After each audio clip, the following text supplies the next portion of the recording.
Bonsoir Adrien. Bonsoir Virginie, bonsoir à tous. On démarre ce journal avec les suites de l'affaire Betaram. On avait déjà évoqué hier la commission d'enquête indépendante lancée par la congrégation religieuse de Betaram. Elle devrait être investiguée, je cite, pendant au moins 6 mois sur les causes de ces abus massifs.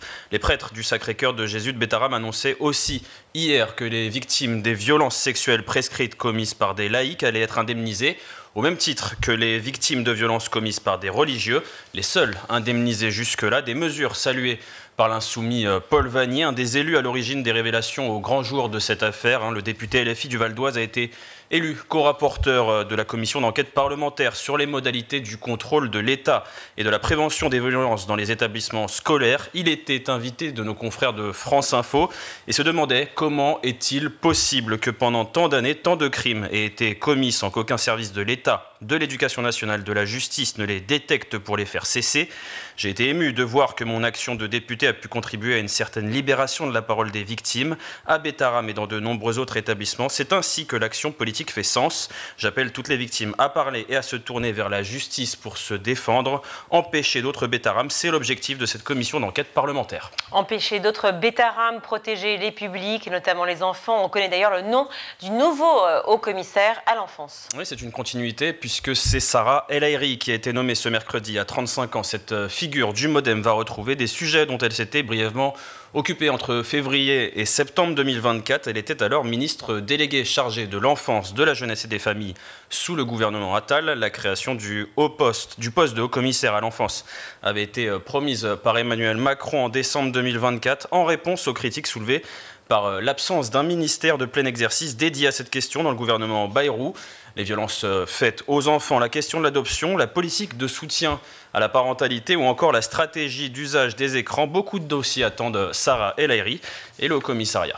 Dans le reste de l'actualité, il y a aussi ce plan contre le port d'armes blanches chez les mineurs. C'est un sujet de grande inquiétude, particulièrement en Île-de-France. La mort du jeune Elias, 14 ans, tué par arme blanche en janvier dernier pour son portable, résonne encore dans tous les esprits. Et ce mardi, la ville de Paris, la préfecture de police, le parquet et le rectorat se sont associés avec ce plan. Donc, un dispositif qui commencera par de la prévention, principalement au collège, dans les classes de 4e et 3e, des interventions de sensibilisation en milieu scolaire qui seront notamment assurées par des policiers municipaux et des médiateurs spécialement formés, des forces de l'ordre qui seront aussi présentes aux abords de ces collèges, mais aussi des lycées et centres sportifs.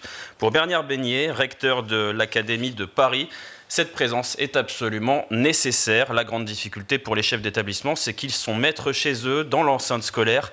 Et dès lors que la porte est franchie, cela relève d'une autre autorité.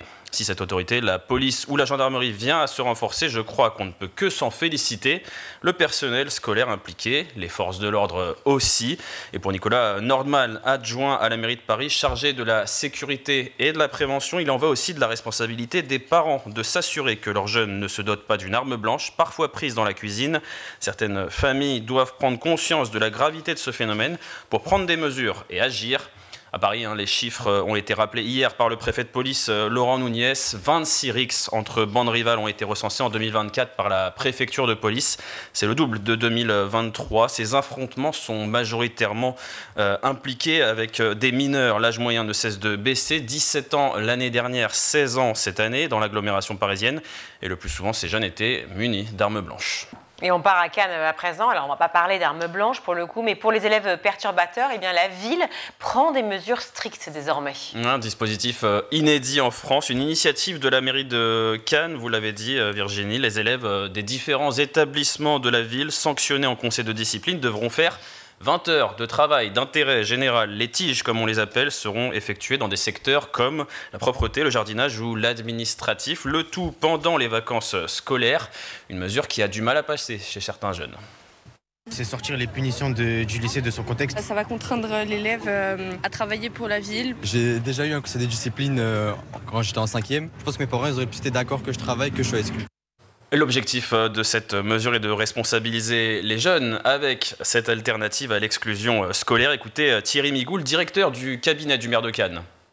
Ça se fait pendant le temps hors scolaire, donc pendant les vacances, c'est ça qui est intéressant parce que l'élève, il peut continuer ses cours, et il n'a pas une mesure d'exclusion, donc il ne reste pas à la maison à rien faire ou à jouer aux jeux vidéo.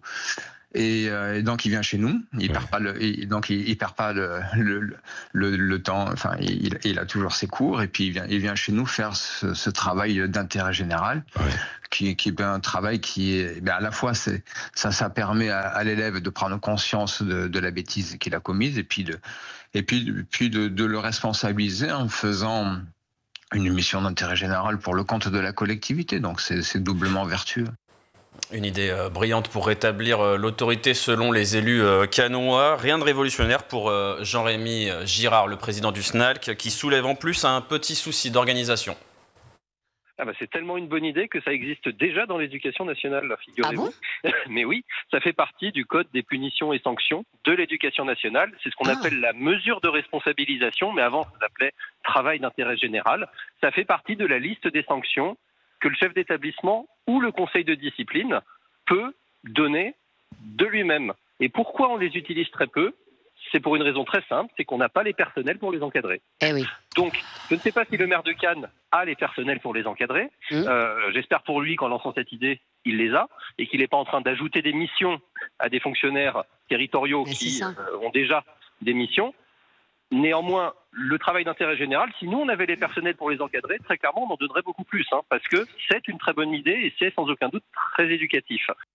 Voilà, il y a le fond et la forme. Donc le programme, un partenariat entre la ville de Cannes et l'éducation nationale doit être mis en place le plus tôt possible. Mais pour l'instant, aucune date précise n'a été avancée. Et face à ces élèves turbulents, des jeunes parfois difficiles donc à contrôler, on peut se poser la question de l'autorité et aussi d'un débat qui revient souvent. Faut-il rétablir le service militaire? C'est la petite chanson qui peut revenir avec insistance dans ces situations. Et puis contexte géopolitique aussi, la guerre en Ukraine, les tensions entre Volodymyr Zelensky et Donald Trump qui font craindre le pire aux portes de l'Europe après des discussions pour mettre en place une défense européenne. L'idée d'un service militaire obligatoire est réclamée notamment en Allemagne. Depuis quelque temps, la Belgique l'a aussi rétabli après plus de 30 ans d'absence.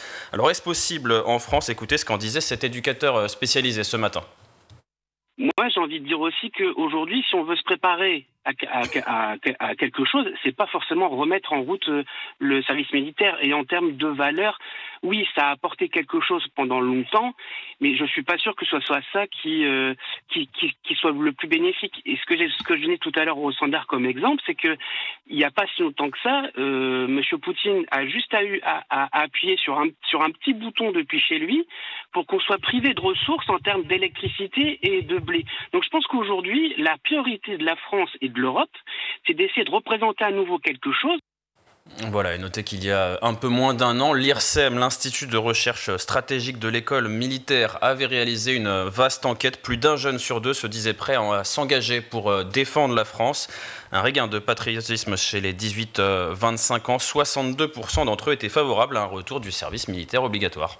Allez, on retourne à l'école, en Saône-et-Loire plus précisément, avec cette histoire assez surprenante. Des écoliers auraient prodigué des massages à leurs enseignants. Une enquête judiciaire a été ouverte par le parquet de Mâcon depuis le 12 février dernier. Cela fait suite au signalement d'un professionnel de santé concernant de potentiels agissements d'enseignants d'une école primaire de Ciry-le-Noble, en Saône-et-Loire. Donc, nos confrères d'ici Bourgogne ont pu recueillir le témoignage de parents qui préfèrent rester anonymes.